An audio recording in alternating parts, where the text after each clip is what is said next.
Ixtorix, suscríbete. Los mares a los varegos, a los rus. Estos varegos eran llamados rus, como otros eran llamados los suecos, normandos, anglos y godos. Los chuts, eslavos, kriviches y beses dijeron entonces a los rus: nuestra tierra es grande y rica, pero no hay orden en ella. Que vengan a reinar príncipes sobre nosotros. 3 hermanos, con su parentela, se ofrecieron voluntarios. Tomaron consigo a todos los rus y vinieron. Estos varegos se asentaron primero en las cercanías del lago Ládoga, se trasladaron posteriormente a Nóvgorod y llegaron finalmente a Kiev, donde pusieron fin al pago de tributo de los habitantes de la ciudad a los jázaros. La Rus de Kiev fue fundada por el príncipe Oleg de Nóvgorod sobre el año 882. Durante los siguientes 35 años, Oleg y sus caballeros dominaron las distintas tribus eslavas y finesas. En el 907 después de Cristo, Oleg dirigió un ataque contra Constantinopla y en el 911 firmó un tratado comercial con el Imperio Bizantino en igualdad de condiciones.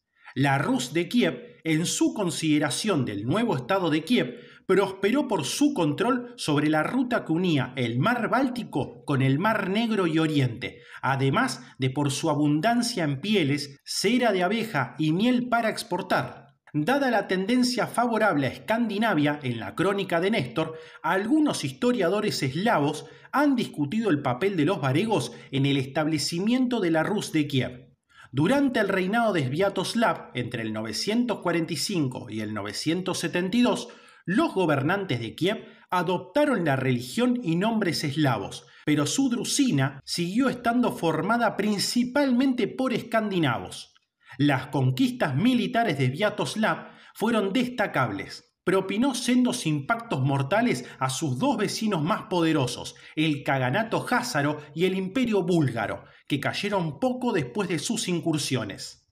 La región de Kiev dominó el estado completo durante los siguientes 2 siglos. El gran príncipe de Kiev controlaba las tierras circundantes a la ciudad y sus familiares, teóricamente subordinados a él, gobernaban en otras ciudades y le pagaban tributo. El apogeo de su poder llegó durante los reinados de los príncipes Vladimiro y Yaroslav. Ambos soberanos continuaron la expansión del principado que había comenzado Oleg.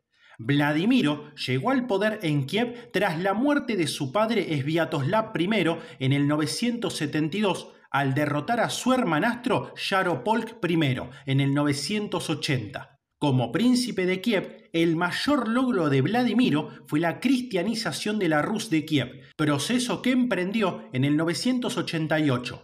Los anales indican que, cuando Vladimiro decidió aceptar la nueva fe en lugar del paganismo idólatra eslavo, mandó a algunos de sus consejeros y guerreros más cercanos a distintos países de Europa. Tras visitar los católicos, judíos y musulmanes, acabaron en Constantinopla. Allí quedaron tan asombrados por la grandeza de la Catedral de Santa Sofía y los servicios litúrgicos que en ese momento decidieron la fe oficial que adoptaría el estado de la Rus de Kiev. Tras el regreso, convencieron a Vladimiro de que la fe de los griegos era la mejor opción. El príncipe emprendió un viaje a Constantinopla, donde se casaría con la princesa Ana, hermana del emperador bizantino Basilio II. La opción por el culto oriental también reflejó posiblemente los vínculos estrechos con el imperio que dominaba el Mar Negro y por ende la ruta comercial más importante para Kiev, el río Dnieper. La adhesión a la Iglesia Ortodoxa tuvo importantes consecuencias políticas, culturales y religiosas a largo plazo. La Iglesia tenía una liturgia así como una colección de escrituras traducidas del griego al antiguo eslavo eclesiástico para los pueblos eslavos.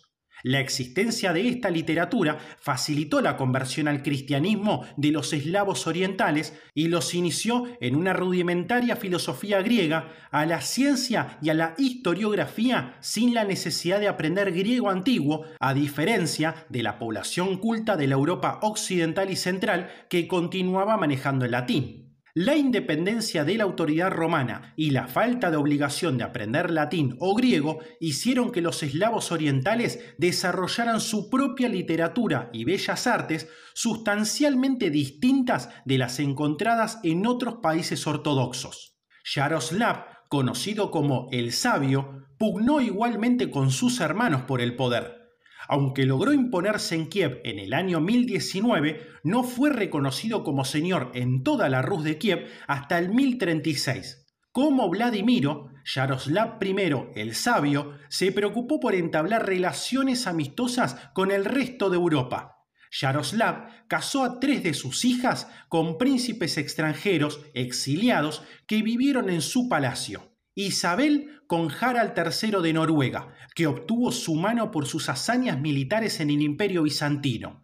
Anastasia con el futuro Andrés I de Hungría. Y su hija menor, Ana de Kiev, con Enrique I de Francia, que regiría en este país durante la minoría de edad de su hijo. Otra hija puede haber sido Ágata, que se casó con Eduardo el Exiliado, heredero del trono de Inglaterra y que fue madre de Edgar Ateling y Santa Margarita. Su hija mayor, Dobroniega o Dobronieva, contrajo matrimonio con Casimiro I el Restaurador, el rey de Polonia.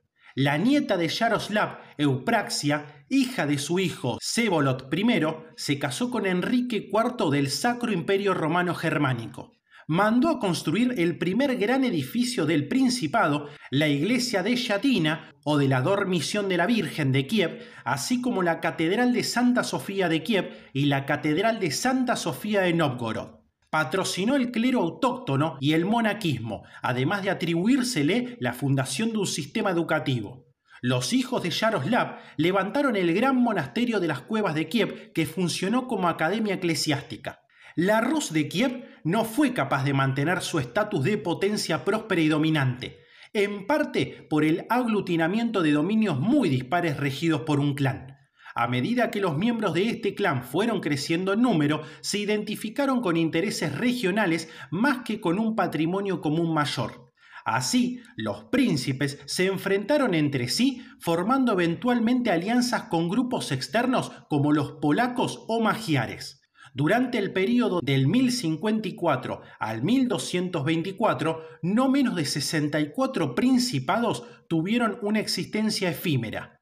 293 príncipes reivindicaron derechos sucesorios y sus disputas provocaron 83 guerras civiles.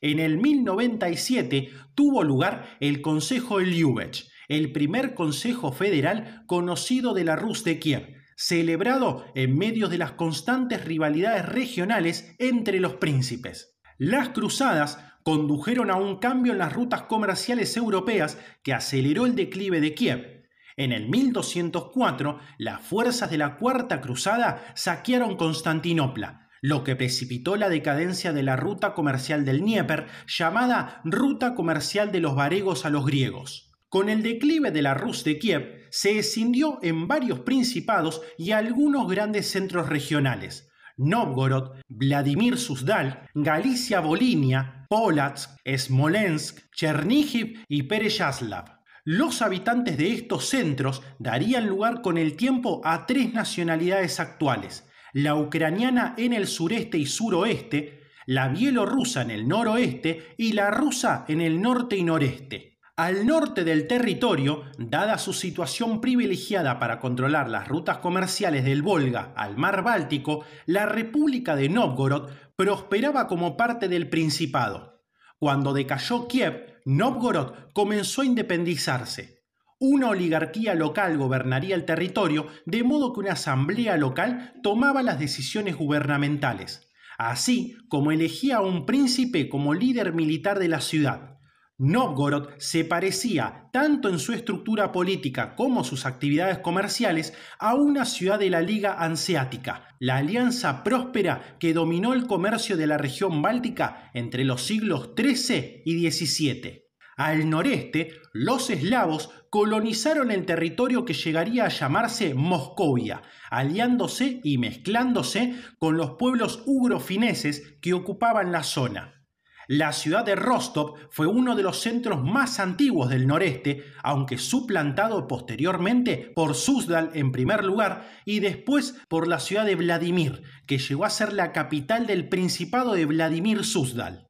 Las crónicas registraron un gran tráfico migratorio desde la región de la Rus de Kiev hacia el norte, para escapar de las continuas incursiones de nómadas túrquicos. A medida que las tierras del sur fueron despoblándose y más boyardos, nobles y artesanos iban llegando a la corte de Vladimiro, el principado fue destacándose como potencia dentro de los dominios de la Rus de Kiev.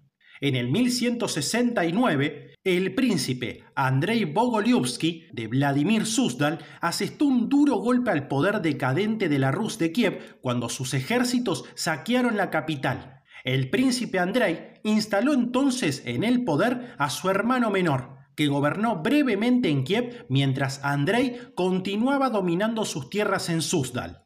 Así, el centro del poder político comenzó a alejarse de Kiev en la segunda mitad del siglo XII. En el 1299, a resultas de la invasión mongola, el obispo metropolitano Máximo de Kiev se desplazó de Kiev a Vladimir, completando su sustitución como centro religioso para las regiones septentrionales. En el 1325, el príncipe de Moscovia, Iván I, trasladó al metropolita Pedro de Kiev desde Vladimir a Moscú, fundada en el 1147. Al suroeste, el Principado de Galicia-Volinia entabló relaciones comerciales con sus vecinos polacos, húngaros y lituanos, emergiendo como el sucesor en la zona de la Rus de Kiev.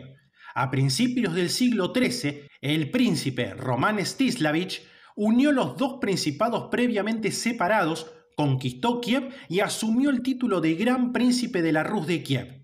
Su hijo, el príncipe Daniel de Galitzia, fue el primer gobernante de la Rus de Kiev en aceptar una corona del Papa, rompiendo así aparentemente con Constantinopla, formándose el reino de Rutenia. A comienzos del siglo XIV, el patriarca de Constantinopla de la Iglesia Ortodoxa garantizó a los señores de Galicia-Volinia un metropolitano para compensar el desplazamiento del de Kiev a Vladimir. Poco después, los jefes lituanos también pidieron y recibieron un metropolitano para Novogrudok. Sin embargo, la larga lucha contra los mongoles, la oposición interna al príncipe y la intervención extranjera debilitaron a Galitzia. Con el fin de la rama Mstislávich de la dinastía de Rurik, a mediados del siglo XIV, Galitzia-Volinia dejó de existir. Polonia conquistó Galitzia y Lituania tomó Volinia, incluyendo Kiev, conquistada por Gediminas en la batalla del río Irpin en el 1321. Ixtorix, suscríbete.